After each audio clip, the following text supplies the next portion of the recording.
Hello again, my name is Jeff Mason and welcome to part 2 of the introduction to my anti-rust workout videos for oldsters and retirees. I'll try to yell above the crows. Let me start with a brief digression about the all too common mythology around the aging process. I wish to dispel the popular notion that when one starts to age, they automatically fall victim to their genes and to their biological programming. Unrelenting atrophy is a distinct possibility, for sure, but not an inevitable given. We are fortunately moving away from the view that oldsters are doomed to a final chapter that will involve ever-increasing amounts of enfeeblement, disease, despair, and disability, both in body and in mind. I wish to add my voice to this growing, far more positive and hopeful perspective, as I sincerely believe it. And our ever-increasing number of centenarians adds validation to this view. My own personal journey back to health came down to making a choice. During my mid-70s, I was swimming regularly. I was living in Cambodia for 5 years, but my exercise routine was interrupted unexpectedly, and it lasted for 2 years. Then suddenly one day, I happened to look in the mirror and I was totally disgusted with what I saw. I had a turkey neck hanging off my chin. The muscle mass in my biceps was almost gone. My thumb and index finger could almost fit around my bicep. The skin in my arms was wrinkled and was hanging off my bones in many places. And my left hip felt like I was being tased every time I went to get out of a chair. I could not sleep on my left side or put one leg on top of the other in bed because of the pain. I was a mess, and I know that many of my fellow seniors are as well. Unrelated to this accelerating aging process, my shoulders, my knees, and my lower back have been chronically aching for decades from multiple injuries that I have sustained over my lifetime. I have never taken painkillers, and therefore my condition was never hidden from me.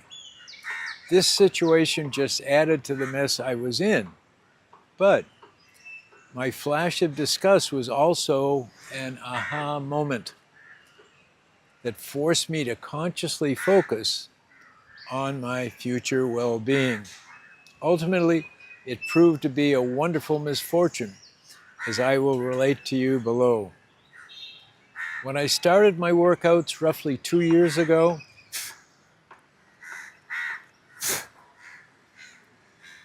I would say to myself, what pain will my next position trigger in me next?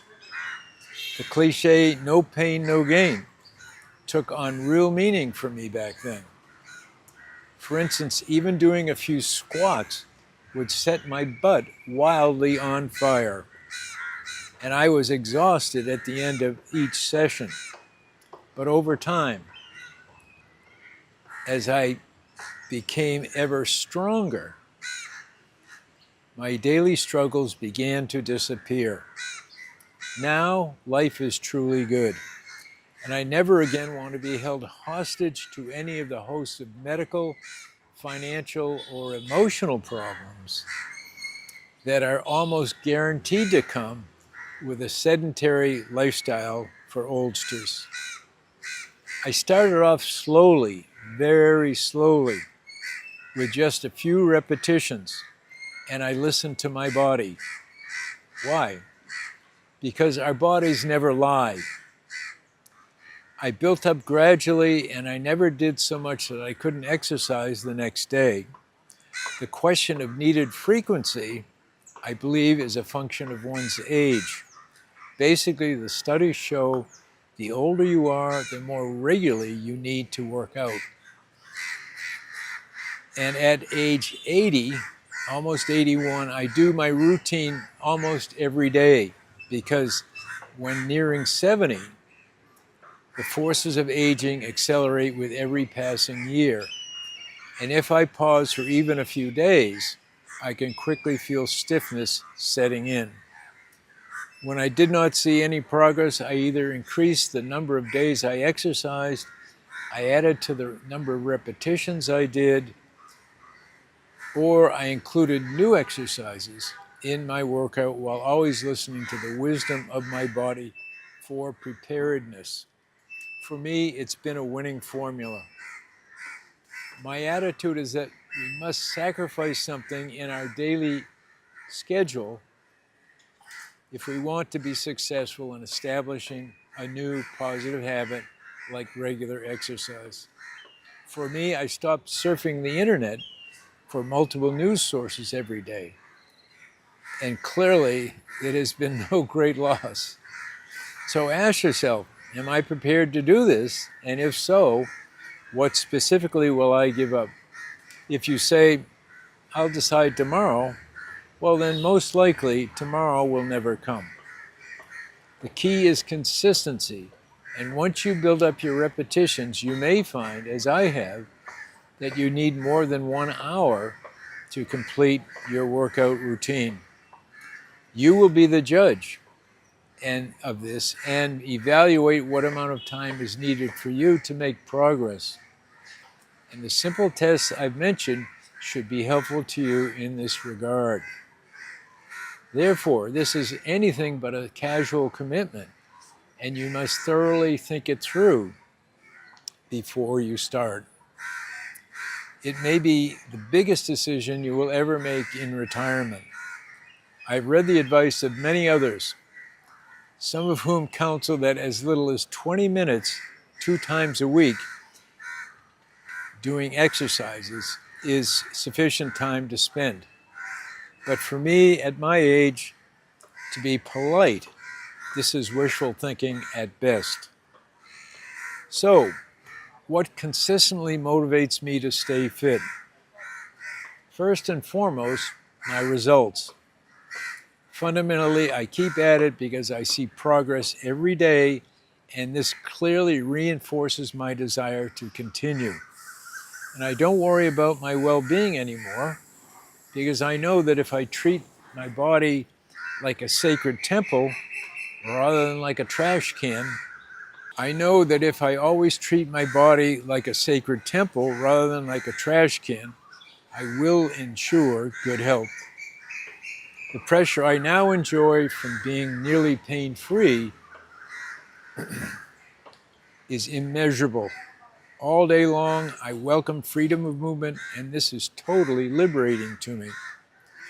But I have only achieved this over time. My start, as I indicated, was not entirely pleasant, and likely yours will not be either. But persistence and dedication will pay off. My most outstanding pain reversal has been with my hips. This problem did not involve any of my past injuries, but was strictly associated with my aging process. And quite honestly, the results here are nothing short of striking. My hips are now 98% pain-free.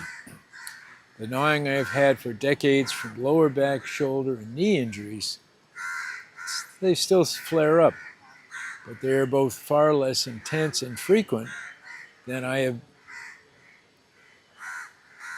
dealt with over my lifetime.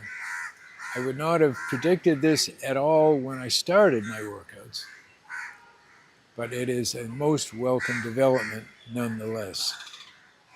I now feel terrific and pain stress-free at the end of every workout. All my happy hormones have been released, and they dance throughout my body and my mind. And I am literally on a natural high.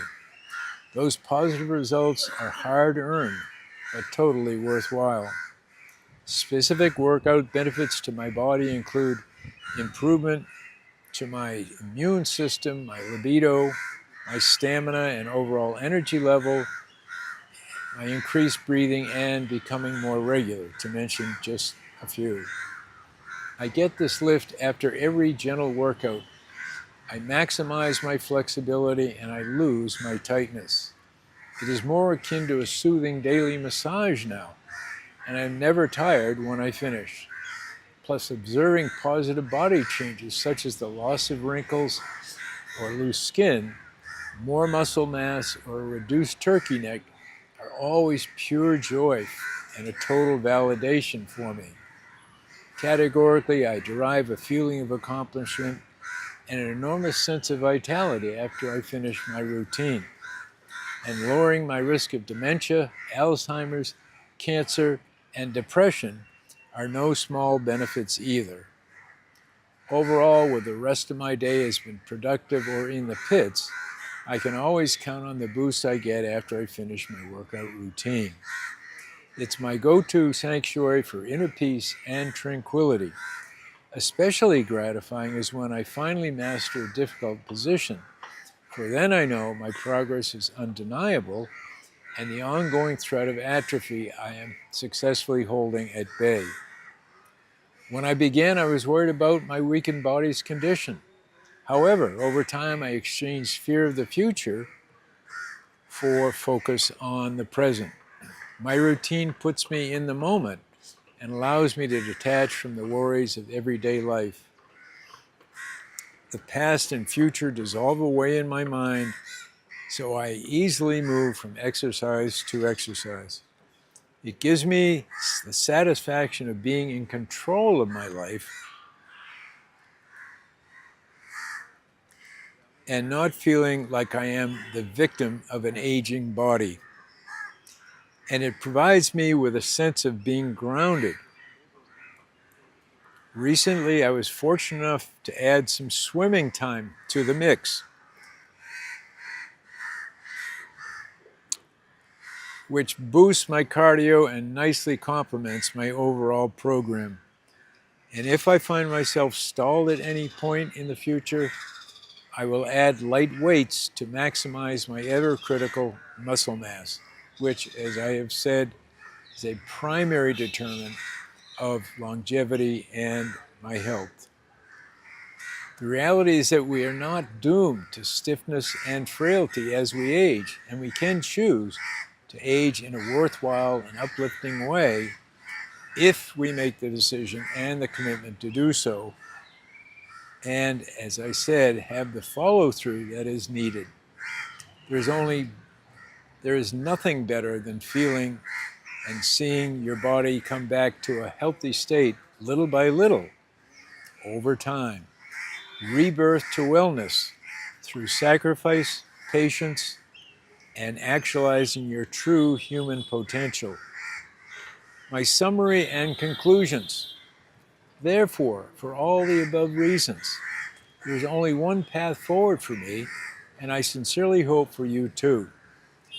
Most people who are planning on retiring develop some kind of financial investment plan. And with baby boomers reportedly being the wealthiest cohort of seniors in our country's history, this is enormously consequential. However, given the categorical importance one's health plays in our later years, it behooves us all to do the same investment planning for protecting our health. You might seek advice from a personal trainer, you might consult with the Center for Disease Control, etc. But with or without professional guidance, selecting a workout routine that you will consistently follow through with on a regular basis, I believe, is inescapably fundamental to your future well-being. And remember, altitude equals attitude. Let me restate the obvious. Your health is your final currency. Without it, you lose your quality of life and your freedom to do what you would otherwise choose to do in retirement. So, my fellow oldsters, what is it going to be? I have laid down the gauntlet here and taken many of the surprise I gotchas out of your future advancing years. Now it's up to you to look in the mirror as I did and hopefully come away with determination to create a more positive way forward. I strongly suggest you make a resounding commitment to improve and pivot to greater well-being and an increased sense of hope for your road ahead. This is your life, and it will only be as good as you make it. We have but one chance at this, so please make it count. Don't let meaningless distractions rob your attention or your intention. Your self-love is enormously important, and it will be reflected in your physical being and in your daily workouts. Cherish yourself always. Be kind to yourself and forgiving, and leave any judgmental attitudes you harbor at the workout door. And remember, yours is always a cup half full, never a cup half empty. My heartfelt wish is good health for you all. Stay strong, both mentally and physically, and thank you for coming along on my journey. I sincerely hope my message has resonated with you.